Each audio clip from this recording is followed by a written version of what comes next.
Ya está grabado. Ya chicos, entonces como les decía, pues la clase de hoy va a ser hemorragias y es un tema que es más o menos corto, pero sí les voy a dar ciertas partes en las que se tienen que acordar para, o bueno, que son las partes que mayormente vienen en el final, pues, ¿no? Bien, hemorragias. ¿Qué es una hemorragia? La hemorragia va a ser la salida de la sangre, va a ser la salida de sangre, ¿no? ¿De dónde va a provenir esta sangre? ¿De dónde? ¿Cuál es el sistema encargado de o que contiene la sangre? El sistema cardiovascular, ¿no? Entonces, ¿de dónde proviene esa sangre? Del sistema cardiovascular. Entonces, esta sangre va a provenir del sistema cardiovascular. ¿Y por qué esta sangre va a salir del sistema cardiovascular? Debido a la ruptura de algún vaso sanguíneo, ¿no? Ya conocemos los principales vasos sanguíneos, las venas, las arterias, los capilares. Vamos a hablar de estos tres principales vasos sanguíneos. Entonces, si es que alguno de estos vasos se llega a romper o sufre algún, no sé, por algún tipo de trauma, etcétera, se llegan a dañar estos vasos sanguíneos, entonces pues la sangre va a salir y va a producir una hemorragia, ¿no? Eh, Ahora, la hemorragia va a depender también de qué vaso sanguíneo es el que se ha dañado. Ya lo vamos a ver más adelante, pero como spoiler, y creo que ustedes ya lo van a saber, una arteria pues es lo que más va a sangrar, ¿no? Más va a sangrar y es la que va a llevar a una hemorragia bastante grande, como por ejemplo una hemorragia tipo 4, más o menos, dependiendo también la arteria. Ahora, si es un capilar, es más superficial y pues no va a llevar a inconvenientes o mayores inconvenientes. Eh, si es que hay mayor pérdida de volumen sanguíneo, por ejemplo, una hemorragia tipo 4, obviamente va a haber mayor riesgo de shock. ¿De qué shock vamos a estar hablando? Si hablamos de volumen, estamos hablando de shock hipovolémico, que ya más adelante vamos a ver qué es el shock hipovolémico, cuáles son sus causas, cómo prevenirlo, cuál es el tratamiento. Pero básicamente es eso, que si hay mayor pérdida de volumen, hay mayor riesgo de tener un shock hipovolémico. Y lo otro importante que debemos mencionar es que una persona tiene aproximadamente 5 litros de sangre, pero quizás en su examen no les pregunten cuántos litros tiene una persona y ustedes pongan 5 litros y está en la alternativa, sino que quizás les venga con los kilos, por ejemplo, persona de 60 kilos, ¿cuál o cuántos litros de sangre tiene? Entonces ustedes tienen que aprenderse esta fórmula de acá, que es el volumen sanguíneo es igual a los kilos multiplicado por 60 a 80 mililitros. Y con esa formulita, pues ustedes calculan, ¿no? Por ejemplo, si tiene 60 kilos por 260, ya sería más o menos 3 litros 600, con 600 mililitros, ¿no? Más o menos. Ahora, vamos a ver los trastornos que se dan o los trastornos que se pueden dar y que pueden causar una hemorragia. Porque las hemorragias pues se pueden dar de forma las hemorragias se pueden dar de forma espontánea o por un trauma, ¿no? Entonces, estas hemorragias se pueden dar, lo voy a apuntar por acá, de forma espontánea o por algún tipo de trauma. Cuando nos referimos de forma espontánea, es justamente a esto que nos referimos, a los trastornos. Y vamos a hablar específicamente de cuatro tipos de cuatro trastornos, ¿no? Trastornos. Vamos a hablar sobre el trastorno plaquetario o el trastorno en las plaquetas, que va a producir lesiones cutáneas, ¿no? Van a producir lesiones cutáneas y estas pueden darse en zonas mucosas. ¿En dónde se pueden dar, por ejemplo? En las encías, ¿ya? En las encías. Eh, ¿Por qué se da este trastorno plaquetario? Porque no se está produciendo la cantidad adecuada o la cantidad necesaria de plaquetas, ¿ya? Esto se puede dar, por ejemplo, por radiación, por fármacos, pero también se puede dar por daños en la médula ósea. Saben, también hay enfermedades que pueden causar ese trastorno plaquetario, por ejemplo, el dengue causa que el número de plaquetas descienda y por eso es que hay un dengue que es el dengue hemorrágico, porque al haber menos cantidad de plaquetas, lo que hace es causar diferentes hemorragias. Y las plaquetas son muy importantes para la coagulación. Entonces, si no hay la cantidad adecuada de plaquetas, va a haber problemas en la coagulación y es por eso que estas personas luego se complican y mueren, ¿no? Antes de eso, obviamente, le tienen que dar transfusión sanguínea para tratar de que el número de plaquetas aumente. Ya. En cuanto a los defectos de la pared vascular, vamos a encontrar que se va a dar por diferentes causas, como la vejez, ¿no? La vejez, ya sabemos que mientras vamos aumentando nuestra edad, nuestros vasos sanguíneos no son iguales. Habíamos dicho que, por ejemplo, los vasos sanguíneos pierden elasticidad y también se vuelven más delgados, ¿no? Entonces, una de las causas de estos defectos vasculares en la pared vascular va a ser la vejez. Otros van a ser los fármacos. ¿Qué fármacos, Thais, hacen que hayan estos defectos en la pared vascular? Los corticoides, ¿ya? Los corticoides. También cuando baja la vitamina C o no se consume la vitamina C adecuada o la cantidad adecuada, también genera estos daños. Y el síndrome hemolítico urémico. El síndrome hemolítico urémico. ¿Y qué es el síndrome hemolítico urémico? Es el daño en los vasos de los riñones. Eso también puede causar defectos en la pared vascular. Esto sí es muy importante que se aprendan los defectos en la coagulación. Nosotros tenemos factores de coagulación y cuando estos factores se alteran, obviamente la coagulación también se va a alterar. Y vamos a tener enfermedades en donde específicamente se altera ciertos números de factores de coagulación. Por ejemplo, tenemos la hemofilia A, donde el factor de coagulación que se altera es el factor número 8. En la hemofilia B, el factor que se altera es el 9. Y en la enfermedad de von Willebrand, el factor que se altera es el factor 8 también, como en la A. De la hemofilia B, lo que les pueden preguntar es qué es lo que lo provoca.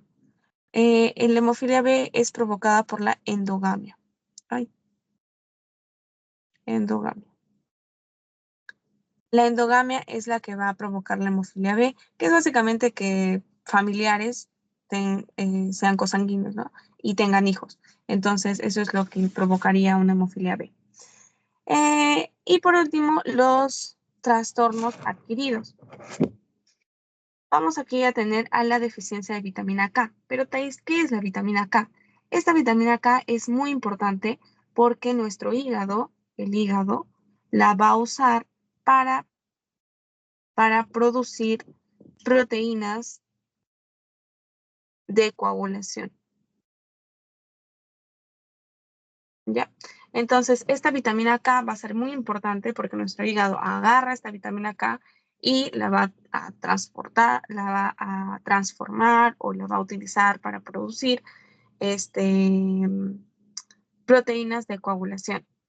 Ahora, esta vitamina K, lo que sí es importante mencionar es que a los bebés se les inyecta vitamina K al momento en el que nace.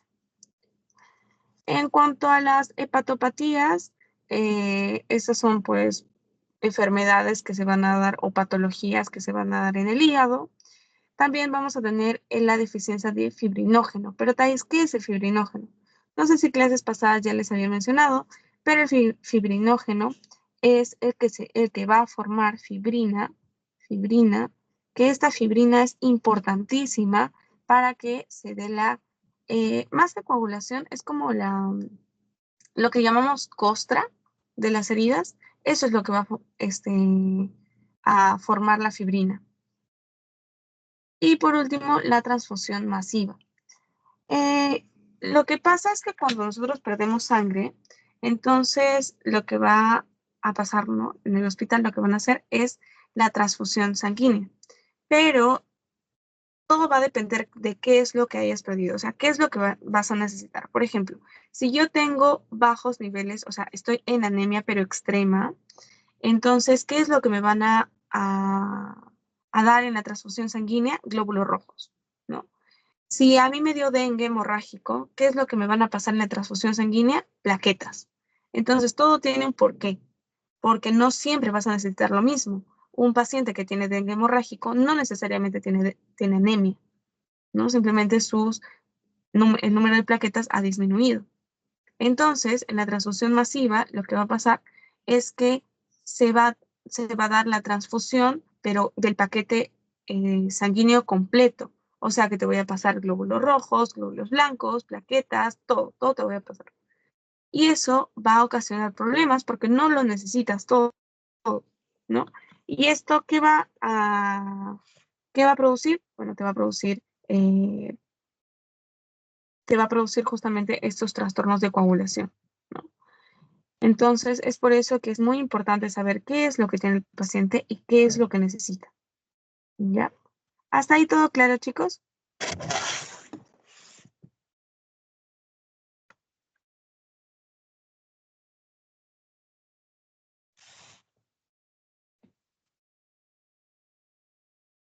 ¿Hasta ahí todo claro, chicos?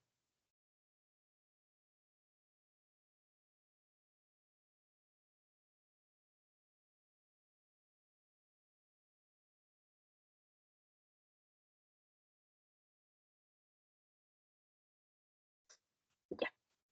Entonces vamos a continuar. Ahora vamos a ver la clasificación de las hemorragias. ¿Ya? Estas las vamos a dividir primero por su naturaleza y por su procedencia. ¿Ya? Por su naturaleza las vamos a dividir en externas y en internas. En las externas, obviamente, como ya habíamos dicho, ¿no? Esta hemorragia va a salir directamente al exterior, ¿no? Al exterior, va a tener comunicación directa con el exterior y se va a dar por traumatismos directos.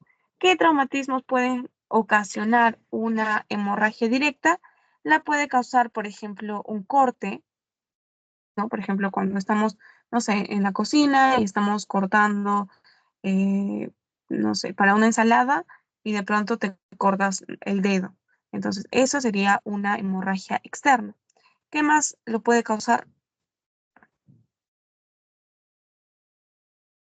¿Qué más puede causar una hemorragia externa? Lo pueden causar fracturas, ¿no? Fracturas, la pueden causar armas, ya sea de fuego, ya sea armas blancas, como, no sé, cuchillos. A ver, un ratito creo que no se ve la pantalla.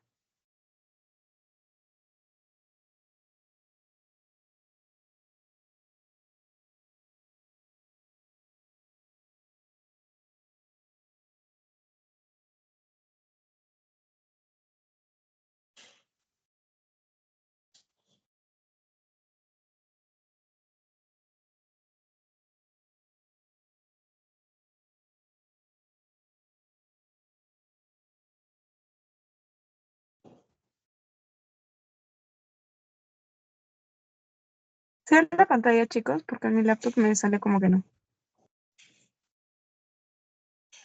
Sí se nota, sí se ve. ¿Sí se ve? Sí se ve.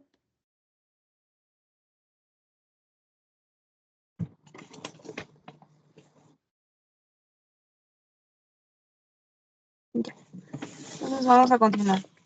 Entonces, como les decía, ¿no? Las hemorragias externas se pueden dar por algún tipo de corte, por alguna fractura, por arma de fuego, por armas blancas, etc. ¿Ya? Ahora, en cuanto a las hemorragias internas, esta es cuando no va a tener una salida al exterior, ¿no? Y la sangre va a quedarse retenida en alguna zona de tu cuerpo.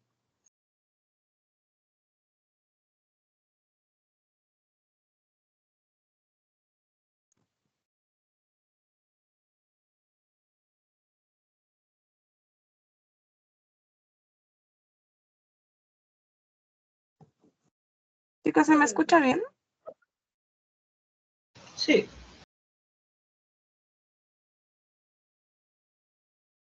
Ya.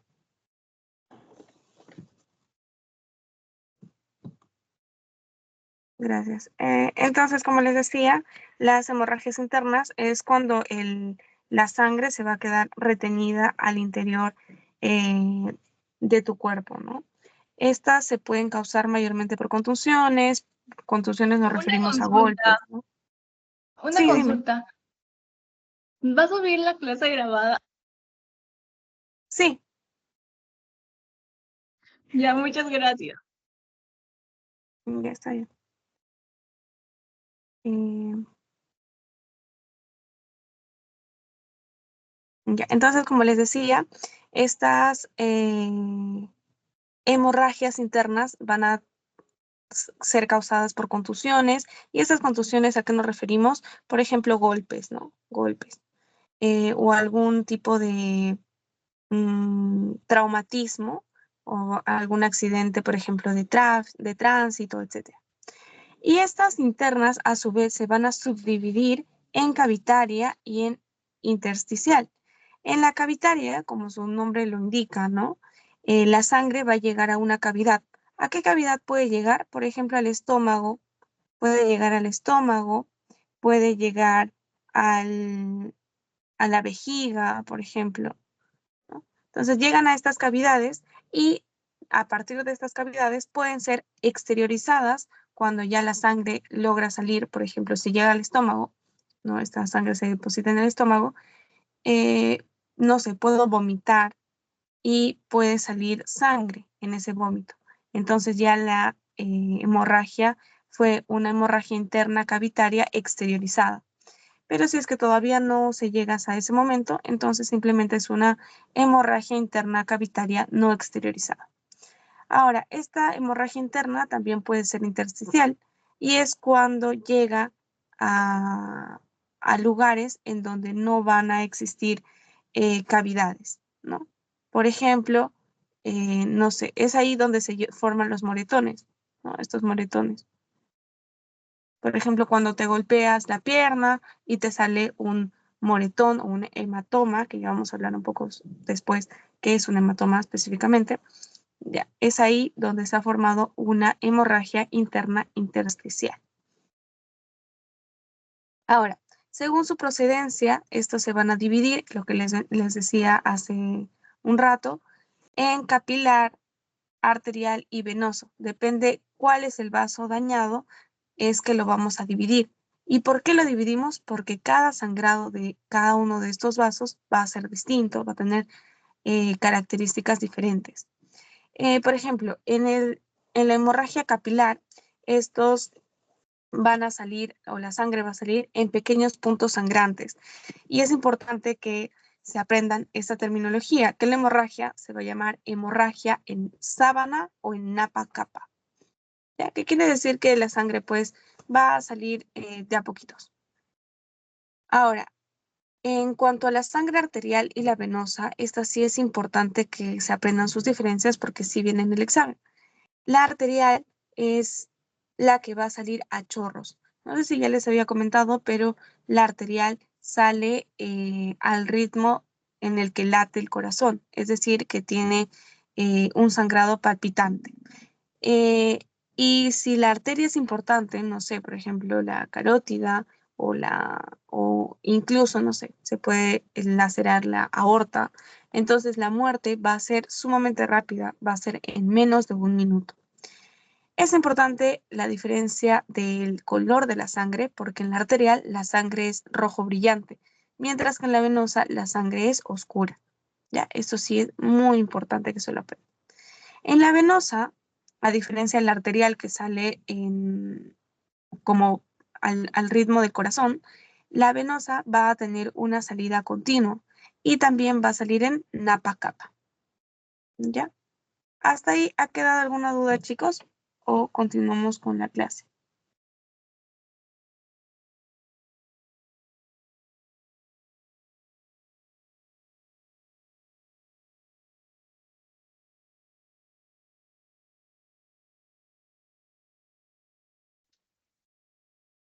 Una consulta. Entonces, ¿la salida de una hemorragia capilar y una venosa son iguales?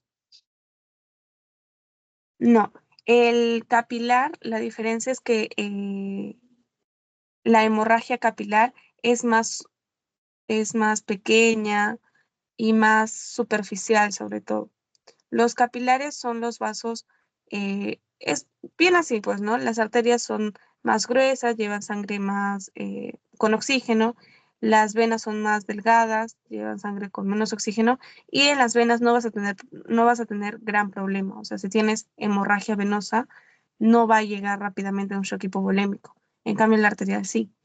Y en la capilar son vasos más pequeñitos que no van a tener mayor compromiso. O sea, por una hemorragia capilar, tú no vas a ver un shock hipovolémico jamás, porque son vasos pequeños.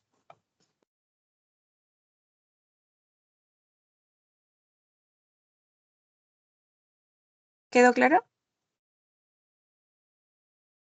Sí, gracias. Ya. Entonces vamos a continuar, si es que nadie más tiene otra pregunta. Y vamos a aprender este glosario que va a ser muy importante porque eso también viene bastante en los exámenes. Vamos a diferenciar qué es un hematoma, qué es una equimosis y qué son las petequias. ¿Ya? Los hematomas son los que llamamos pues moretones, ¿no? Es la colección de sangre que puede ser provocada por una equimosis. Pero Thais, ¿qué es una equimosis? La equimosis van a ser manchitas en el tejido subcutáneo, ¿no? Y se va a dar por un sangrado capilar intermedio. La equimosis, como son manchitas, son pequeñas manchitas, son como puntitos, estos se van a ir uniendo y cuando se van a ir uniendo se van a volver más grandes y eso es lo que va a formar un hematoma. Entonces tú puedes decir que el hematoma es la suma de la equimosis, ¿no? O la equimosis. ¿Y qué son las petequias? Son una lesión púrpura en la epidermis. Acuérdense que, bueno, en realidad son similares, pero lo que sí les puede venir es por qué es causa del hematoma, ¿no? Que es por la suma de la equimosis. Mm, la equimosis a nivel de qué capa se va a dar en tejidos subcutáneos y las petequias en la epidermis. ¿Ya? Eso es lo que les puede venir. Ahora, en cuanto a la gravedad de las hemorragias, esta se va a dividir en 4. Leve o tipo 1, moderada o tipo 2, grave o tipo 3 y muy grave o tipo 4. Y aquí lo que vamos a ver, o bueno, las características que vamos a identificar para saber qué tipo de, de hemorragia tenemos, va a ser el volumen sanguíneo perdido, el estado de conciencia, la frecuencia respiratoria y la frecuencia cardíaca. En el volumen sanguíneo perdido, en el leve, obviamente vamos a tener un volumen perdido menor, ¿no? Que va a ser más o menos de 750 o menos. En la moderada, ya de 750 a 1,5 litros. En la grave, de 1,5 litros a 2. Y en la muy grave, de 2 litros. Ya habíamos hablado que la muy grave, y les pueden preguntar, es causada en los traumatismos, por ejemplo, por las fracturas de cadera, ¿no? Por las fracturas de cadera. Eh, como ya sabemos, la sangre es la que va a llevar el oxígeno a todo nuestro cuerpo. Entonces, si hay menos sangre, obviamente va a haber menos oxígeno que se va a ir hacia nuestro cerebro y por lo tanto el estado de conciencia se va a ver alterado. Siendo así que si tienes una hemorragia leve, vas a estar ansioso. En la moderada ya empiezas a estar intranquilo. En la grave empieza la confusión y en la muy grave el estado de conciencia de obnubilado, ¿no? Empiezas a estar, eh, bueno, en la grave confuso, ¿no? Desde ahí ya empiezas a tener un estado de conciencia más alterado. Y en cuanto a la frecuencia respiratoria y la frecuencia cardíaca, ¿qué es lo que va a pasar? Que tu cuerpo sabe lo que le está pasando, ¿no? Sobre todo con la frecuencia cardíaca. ¿Qué es lo que va a pasar? Que tu cuerpo sabe que está pasando por una pérdida de sangre. Entonces, como está pasando por una pérdida de sangre y no tiene tanta sangre, lo que va a empezar a hacer es empezar a bombear más rápido la sangre. Porque como tiene menos sangre y quiere que todavía llegue toda la sangre a todo tu cuerpo, entonces empieza a bombear más rápido para tratar de que esa sangre se distribuya. Entonces, lo que hace es que la frecuencia cardíaca en una hemorragia va a empezar a aumentarse. Aquí vemos que en una hemorragia leve vamos a tener que la frecuencia cardíaca es de 100, en la moderada empieza a ser de 100 a 120, en la grave de 120 a 140 y en la muy grave mayor a 140. Teniendo en cuenta pues que la frecuencia cardíaca normal es es de 60 a 100 pulsaciones por minuto.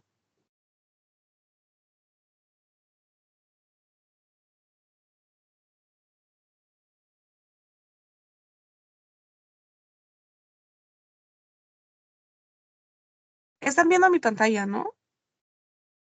Sí. Ya. Y la frecuencia respiratoria también va a aumentar. Ya sabemos que lo normal es de 12 a 20 y esta va a ir aumentando mientras el grado de la hemorragia también vaya aumentando.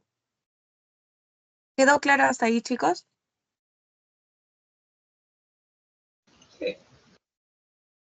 Gracias, Henry. Ahora vamos a ver el manejo de las hemorragias externas.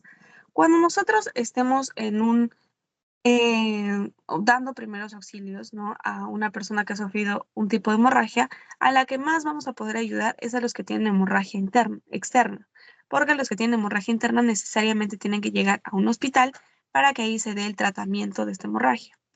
¿Y cómo se va a dar el manejo de la hemorragia externa?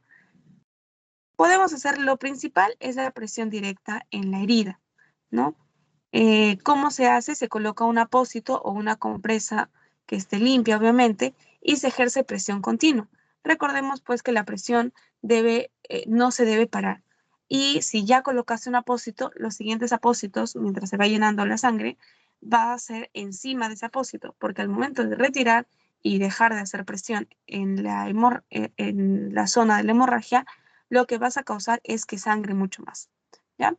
Y por eso es que dice que nunca lo retiremos. Ahora, también lo que se puede hacer es elevar el miembro, ¿no? Por ejemplo, si está sangrando mi pierna, entonces lo elevo a un nivel más alto que el corazón y eso va a hacer que la sangre sea pues más difícil que llegue hasta esa zona y que el sangrado empiece a ser menos. Obviamente hay que tener en cuenta que si vamos a elevar un miembro, ya sea el miembro superior, miembro inferior, hay que ver si es que no hay fractura, porque si lo mueves, entonces puede causar que la herida se vuelva más grave y que sangre mucho más. Y como ya les había dicho, que se coloca el miembro por encima del nivel del corazón. También se puede hacer presión sobre la arteria principal, es decir, que, por ejemplo, si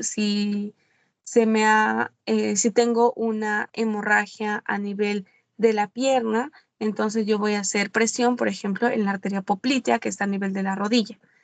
Si tengo una hemorragia a nivel del antebrazo, entonces yo voy a hacer una presión, voy a hacer presión en la arteria braquial, ¿no? Que es la que está aquí a nivel del brazo. Y por último, el torniquete. Este torniquete se va a usar como último medio. ¿Y en qué caso se va a usar el torniquete? Cuando hay amputación traumática. Si es que han fracasado los anteriores pasos y el paciente sigue sangrando y ya tiene amputación traumática, entonces se considera usar el torniquete. ¿Por qué? Porque el torniquete lo que hace es dejar que pase sangre. Es decir, que probablemente el paciente pierda su extremidad, ¿no? ¿Qué material se va a usar? Un objeto blando con el que se va a sujetar, como ven acá. luego se va a colocar un objeto duro, como una tabla puede ser. A este objeto duro se le va a dar 2 vueltas o 2 nudos hasta que forme 2 nudos, y luego para que no se suelte, lo vamos a sujetar ayudándonos de otra banda hacia abajo para que sujete a este objeto duro, que puede ser, no sé, como una madera o algo similar.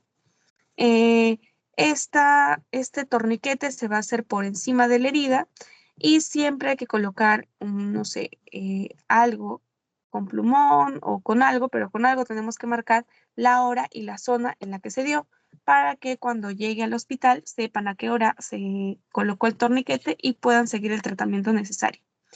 Ahora, el torniquete nunca se debe aflojar y tampoco se debe retirar hasta que llegue al hospital. Solo en el hospital es que el torniquete va a ser retirado. Nosotros ya colocando el torniquete, no es que, no, ya dejó de sangrar, ya ahorita lo voy a sacar. No, nunca se va a aflojar, nunca se va a quitar el torniquete. ¿Hasta ahí todo claro, chicos?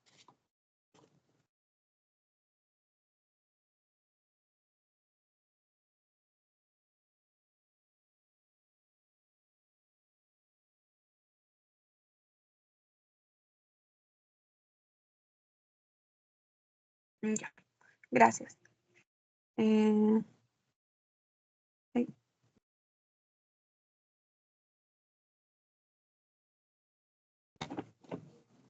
Ahora, en cuanto a las hemorragias internas, ¿por qué se van a dar las hemorragias internas? Las hemorragias internas se pueden dar por fracturas, ¿no? Pero fracturas ya habíamos visto en la clase pasada que las fracturas pueden llegar a no ser, o sea, no tener contacto con el exterior, ¿no?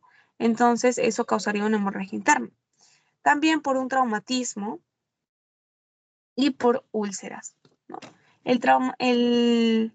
Las úlceras que se dan, por ejemplo, cuando una persona tiene gastritis, esta gastritis se va a ir, si no tienes un tratamiento, empieza a ir empeorándose y puede causar úlceras, que estas úlceras luego van a provocar hemorragias internas. En cuanto a los traumatismos, se puede dar por laceraciones de órganos blandos, ¿no? Por ejemplo, cuando una persona tiene un choque, lo que puede pasar es que se dé un golpe muy fuerte y que ¿qué órgano habíamos visto que es el que más se ve afectado? El vaso, ¿no? Entonces, se puede tener una laceración y empieza a sangrar, y eso es lo que va a causar una hemorragia interna.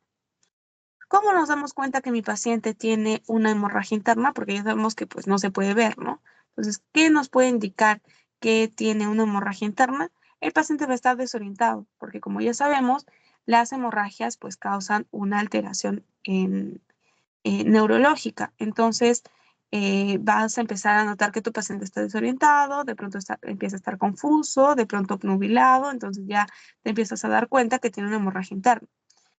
Puede llegar incluso a perder el conocimiento si es que el estado de la hemorragia empieza a ser más grande, empieza a estar pálido, ¿no? Porque está perdiendo sangre, empieza a sudar, pero esta sudoración es como una sudoración fría, ¿ya? Es como una sudoración fría. El paciente, además de estar pálido, pues su temperatura también va a disminuir. Su frecuencia cardíaca aumenta porque, como ya les había dicho, cuando hay hemorragias, como estás perdiendo sangre, lo que tu cuerpo quiere es seguir con la cantidad de sangre que le quede, seguir circulando y tratar de bombearlo lo máximo que pueda para que no se vean afectados otros órganos, ¿no? Para que siga llegando la sangre a otros órganos. Entonces la frecuencia cardíaca va a aumentar. Y vamos a notar que el llenado capilar es de 2 segundos. ¿Qué es el llenado capilar, Thais?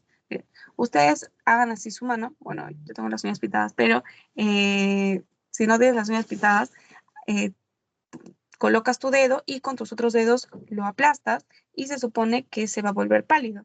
Lo sueltas y se debe volver rosado en mínimo 2 segundos. Menos de 2 segundos debe ser el llenado capilar. Si este es mayor de 2 segundos, entonces ya nos está indicando que probablemente haya algún tipo de hemorragia. También, por ejemplo, como estas hemorragias internas normalmente se dan en la zona abdominal, lo que puedes notar es que el abdomen va a estar rígido. Puedes notar el abdomen rígido. ¿Cuál va a ser el tratamiento de las hemorragias internas? Evitar la hipotermia, ¿no?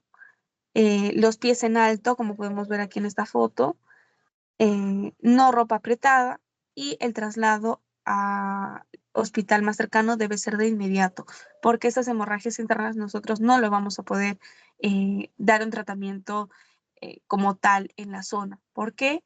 Porque, por ejemplo, si ha habido una laceración de algún órgano, entonces el paciente tiene que ser operado. Y eso obviamente no lo podemos dar, no lo podemos hacer en la zona donde ha ocurrido el accidente. Ya, hasta ahí todo claro, chicos, en cuanto a hemorragias internas y externas.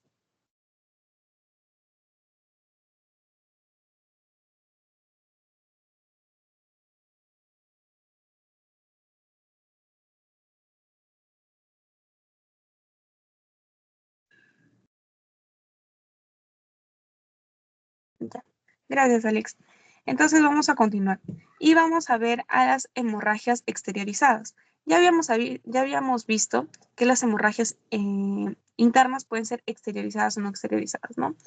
Entonces vamos a ver cómo se clasifican a las hemorragias cuando estas se exteriorizan. Primero vamos a ver a la otorragia. Como ya sabemos, oto nos quiere decir oído, entonces esta hemorragia va a ser la salida de sangre por medio del oído. Esta se puede dar por dos cosas. Se puede dar una otorragia por algún tipo de traumatismo o sin necesidad de que haya traumatismo. Si es que hay un traumatismo, la otorragia se va a ver, se va a apreciar. Además, el signo de Badel, que ya lo habíamos visto la semana pasada. ¿Qué es el signo de Badel? Es la fractura del piso medio de la base del cráneo. Acuérdense eso, del piso medio, porque por aquí vamos a ver a los ojos de mapache que es la fractura de la base del cráneo, pero en otra zona. ¿Ya? Entonces, acuérdense que el signo de Badel es la fractura del piso medio de la base del cráneo. Eso es importantísimo. Y sin traumatismo, simplemente puede ser porque el conducto externo del oído se ha dañado o ha sufrido algún tipo de irritación de repente y eso está causando que haya algún tipo de sangrado. Ahora, ¿cuál va a ser el tratamiento? No taponar. Es importante saber que a este tipo de hemorragias no vamos a taponarlas. Simplemente colocar en posición lateral y esperar a que el sangrado disminuya. Eso obviamente, esto de no taponar y colocar en posición lateral, va a ser si es que el sangrado es sin traumatismo. Si tiene signo de Badel, ¿qué se va a hacer? Se va a inmovilizar y se va a hacer el traslado al hospital. ¿Ya? En cuanto a la epistaxis, esta va a ser una hemorragia que va a salir, que se va a exteriorizar por la nariz, ¿no? Es cuando la sangre empieza a salir por la nariz y puede ser causado por diferentes tipos de razones, ¿no? Por ejemplo, tenemos la rotura o la ruptura de una arteriola, ¿no? Que es un vasito de la mucosa nasal.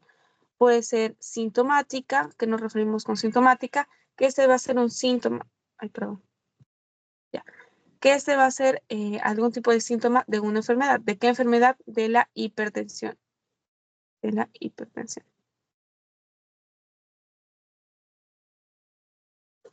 O puede ser traumática, que es que va a ser una que además de que sangra la nariz, se va a notar los ojos de mapache, ¿no? Que es este signo. Y este signo nos indica que ha habido una fractura en el piso medio de la base del cráneo.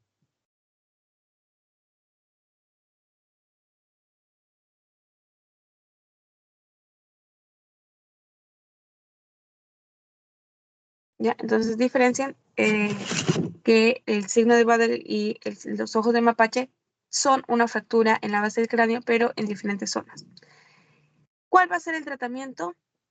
Bueno, siempre y cuando sea sintomática o por una ruptura de alguna arteriola, simplemente debemos presionar y aplicar hielo, ¿no? El hielo lo que hace es generar una vasoconstricción y hacer que la inflamación disminuya y, bueno, va a hacer que esta epistaxis deje, ¿no? Deje de sangrar.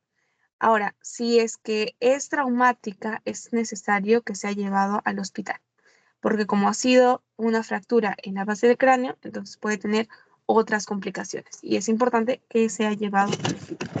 Ahora, ¿qué es una hemoptisis? La hemoptisis va a ser la expulsión de sangre, pero por la boca, pero proveniente del pulmón, a diferencia de la hematemesis, que también la sangre sale de la boca, pero por el estómago. Pero Thais, ¿cómo diferencio una hemoptisis de una hematemesis? Bueno, en la hemoptisis lo que vas a ver es que el paciente va a toser. En cambio, en la hematemesis va a vomitar. ¿Ya? Esa es la principal diferencia. En la hemoptisis, la sangre que va a salir va a tener burbujas o espuma porque proviene de los pulmones. En cambio, en hematemesis, como ha estado en el estómago, va a tener restos alimenticios y vas a notar que hay coágulos. Y estos coágulos van a ser oscuros, no como en la hemoptisis, que es de color rojo intenso. En cuanto al tratamiento, en la hemoptisis vamos a hacer que el paciente se quede en reposo semisentado y obviamente luego lo vamos a trasladar al hospital. ¿Por qué se da generalmente la hemoptisis? Por la TBC, ¿no? O también por cáncer pulmonar. En cuanto al tratamiento de la hematemesis, que es ya les dije, ¿no? La salida de sangre de la boca, pero que proviene de las vías digestivas, hay que colocarlo en posición de cúbito supino con las piernas semiflexionadas. Hay que colocar una bolsa de hielo en el abdomen y como también, bueno, una hematemesis se puede dar por úlceras, hay que llevar al hospital al paciente. ¿Hasta ahí ha quedado claro, chicos? ¿O tienen alguna duda?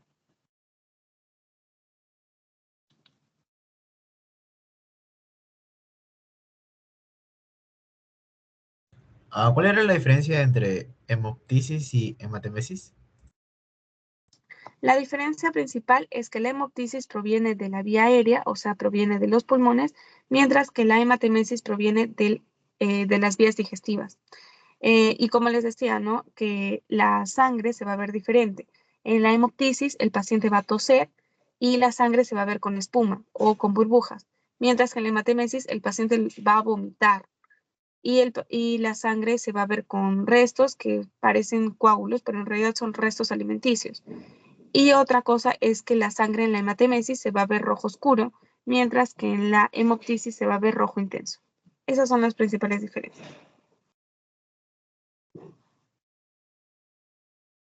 ¿Alguna otra duda?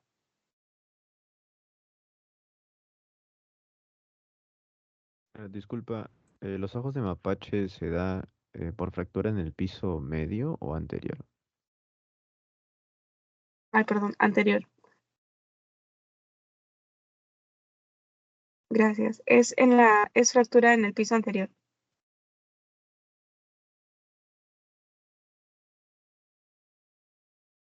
de la base del cráneo. Gracias por la corrección. ¿Otra duda, chicos?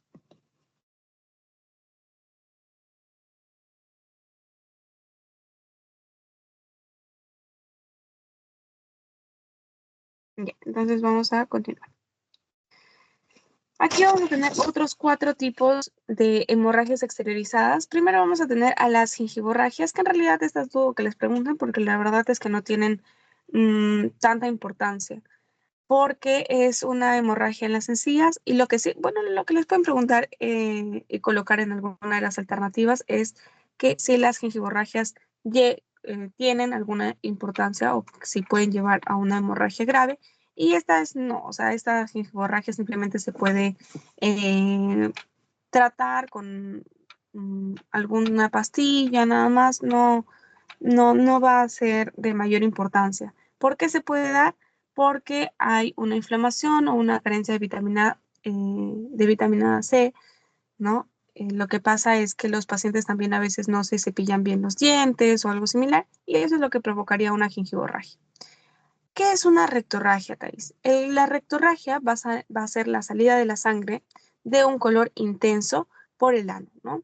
¿Cuáles van a ser las causas? Hemorroides, ¿no? Hemorroides o un tumor a nivel del recto. Y el tratamiento se va a consultar con el médico porque las hemorroides y los tumores tienen, bueno, va a depender, ¿no? De qué tipo, de qué es. Si son hemorroides, pues algún tipo de pastilla o cremas, etcétera. Y si son tumores, ya obvio, va a ser una operación y otro tipo de tratamiento. Ahora, la melena. ¿Qué es la melena? Van a ser heces, pero de color negro y van a tener olor fétido, ¿no? Van a ser malolientes. Vamos a ver aquí la melena, ¿no? Que se ve oscura, parece un coágulo. Las causas son hemorragias en las vías digestivas altas y pueden coexistir con la hematemesis. ¿Cuál va a ser el tratamiento? Traslado hospitalario urgente. Y la hematuria va a ser sangrado a través de la orina. Esta se puede dividir en microscópica y macroscópica. ¿Por qué se da la hematuria? Normalmente se va a dar por alguna infección, una infección urinaria, por un tumor en la vejiga, un traumatismo abdominal o también por los cálculos. Lo que pasa es que a veces no nos damos cuenta, pero por ejemplo se van formando cálculos y estos van a ser chiquitos al inicio, ¿no? Y en los cálculos chiquitos, pues estos no presentan síntomas porque los cálculos empiezan a tener síntomas porque se vuelven grandes y generan dolor. Pero cuando son chiquitos no tienen síntomas. Pero cuando van a pasar, cuando están pasando para ser eliminados, ¿no? Estos cálculos chiquitos van a raspar la pared urinaria y lo que va a generar es que sangre un poquito, ¿no? Entonces, cuando sangra un poquito, eso es lo que va a causar una hematuria microscópica. Eso hace que no se vea en la orina. Pero ¿cómo nos vamos a dar cuenta que el paciente tiene una hematuria microscópica? Porque vamos a tomar una muestra de orina y lo vamos a llevar al laboratorio. Y en el laboratorio vamos a encontrar unos hematíes o también se les llama glóbulos rojos. Y es ahí donde nos vamos a dar cuenta que tiene una hematuria microscópica. Ahora, cuando, por ejemplo, estos cálculos ya se vuelven más grandes, ya empiezan a raspar mucho más esta pared que les digo, y eso es lo que causaría que haya mayor cantidad de sangre y por lo tanto va a haber una hematuria macroscópica. Y es ahí donde el paciente recién va al hospital porque está, además de que le duele, está orinando básicamente de color rojo, ¿no? Porque ya hay más cantidad de sangre. Entonces, esa es la diferencia entre una hematuria microscópica y macroscópica. ¿Cuál va a ser el tratamiento? Bueno, esto va a depender de qué es lo que lo ha causado, ¿no? Cálculos, lo ha causado una infección de orina, un tumor, todo va a depender de qué es lo que lo ha causado. Es por eso que es necesario que vaya al hospital. Ya, chicos, hasta ahí todo claro. ¿Ha quedado todo claro?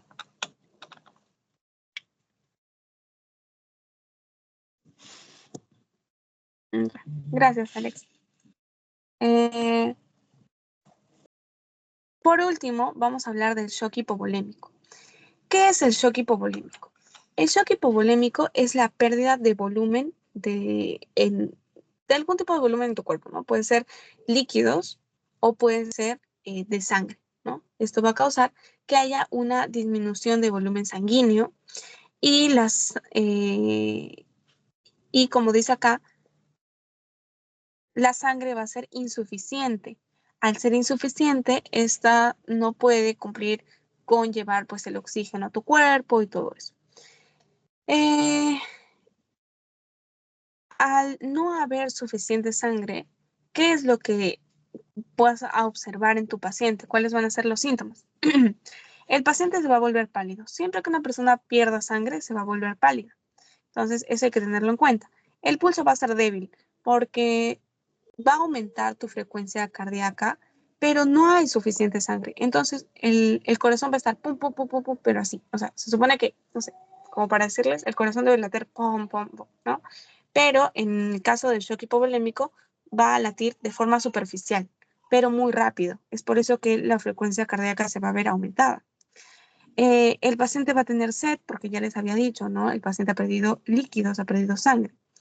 Va a haber una alteración de conciencia porque la sangre se encarga de llevar el oxígeno y si el oxígeno pues no llega hasta tu cerebro, entonces va a haber una alteración de la conciencia. Y también el paciente tiene riesgo de tener hipotermia. En cuanto al reconocimiento, lo que vas a evaluar es que su pulso radial va a ser mayor de 80. Ya sabemos que el pulso debe ser de 60 a 100. Entonces, si este pulso radial ves que está a más de 80, ya vas a ir sospechando que puede tener un shock hipovolémico. ¿Qué más vas a evaluar? Bueno, si ya estamos hablando de que el pulso radial se va a ver aumentado, es porque la frecuencia cardíaca se va a ver aumentada y la frecuencia respiratoria también se va a ver aumentada. Y esto va como hay menos volumen de sangre, va a generar una menor presión arterial, llevando así a una hipotensión. Una hipotensión. ¿Cuál va a ser el tratamiento del shock hipovolémico? Primero, corregir las causas del shock. O sea, que si yo estoy viendo a mi paciente que se está desangrando, entonces algo tengo que hacer, ¿no? Ya sea poner un torniquete, hacer presión, algo para que la pérdida de sangre empiece a disminuir. Minimizar la pérdida de líquidos, lo que les estoy diciendo, monitorización, ¿no? Ver si mi paciente, por ejemplo, ya le puse el torniquete y todo, ya le di los cuidados que necesita, evaluar si es que su estado mejora o empeora.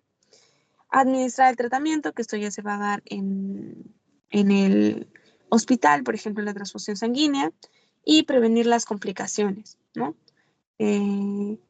Aquí les he colocado otro cuadrito de las clases de las hemorragias, donde evalúa pues la pérdida de sangre, la presión arterial, que si se dan cuenta, mientras las clases de hemorragias van aumentando o se va convirtiendo en una clase más, o sea, está perdiendo mayor sangre, la presión empieza a disminuir.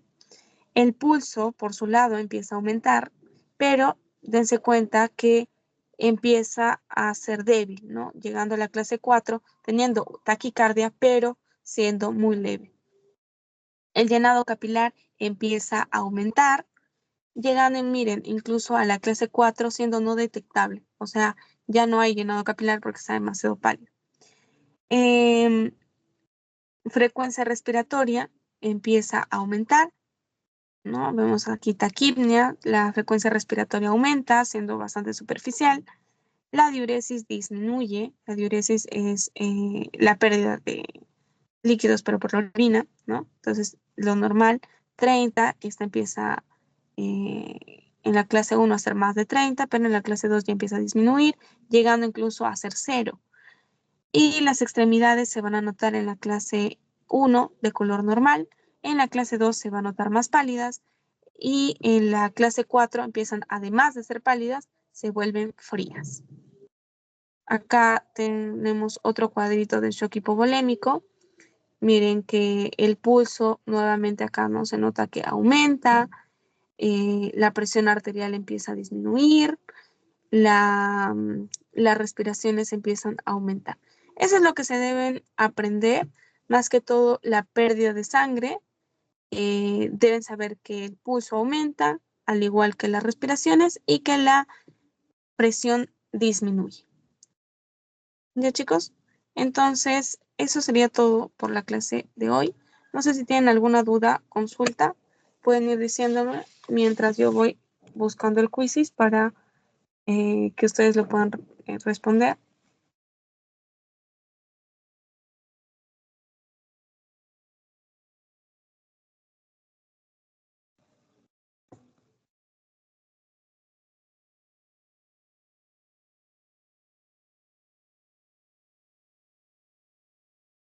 ¿No tienen ninguna duda?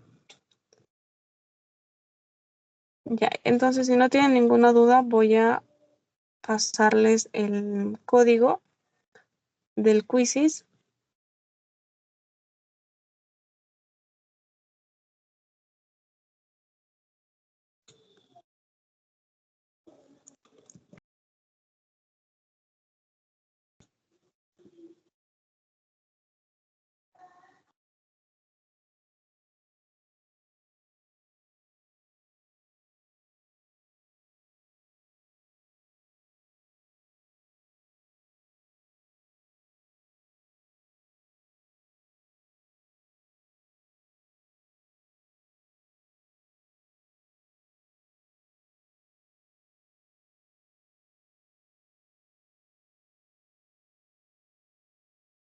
Ya chicos, ya les compartí por aquí y por el grupo de WhatsApp el link.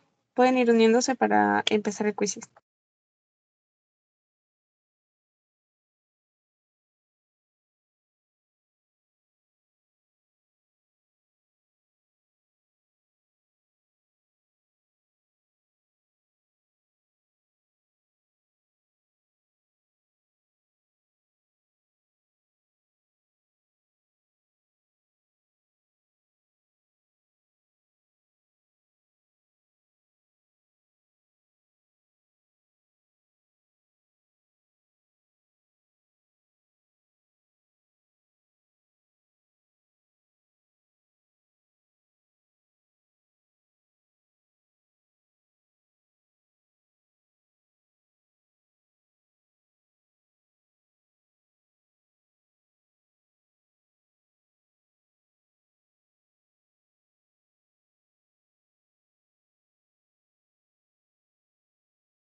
Ya, chicos, entonces vamos a pasar a resolver eh, algunas preguntas y sobre todo del pretest también. Ya. Eh, Esta pregunta que dice que el sangrado a través del árbol bronquial es llamado, cuando hablamos de árbol bronquial nos estamos refiriendo pues a el sangrado que viene de los pulmones, ¿no? Con respecto a vías respiratorias sobre todo, porque no es directamente de los pulmones, ¿no? Vamos a decir vías respiratorias. De las vías respiratorias, entonces nos estamos refiriendo a una hemoptisis, pues, ¿no? En cuanto a esta pregunta que dice paciente con shock hipovolémico, sus síntomas son la alteración de la conciencia y escalofríos. Sí, ¿no? Habíamos dicho que la temperatura del paciente empieza a disminuir y que como el oxígeno no llega hasta su cerebro por el hecho de que la sangre pues disminuye y todo eso, entonces la conciencia empieza a alterarse. El pulso empieza a ser débil y rápido, también lo habíamos dicho. El paciente se ve pálido y su piel empieza a estar fría, ¿no? Porque justamente su temperatura empieza a disminuir también. Y la respiración empieza a ser lenta. Habíamos dicho que empieza a ser rápida, ¿no? Entonces, podrías respiración lenta. En cuanto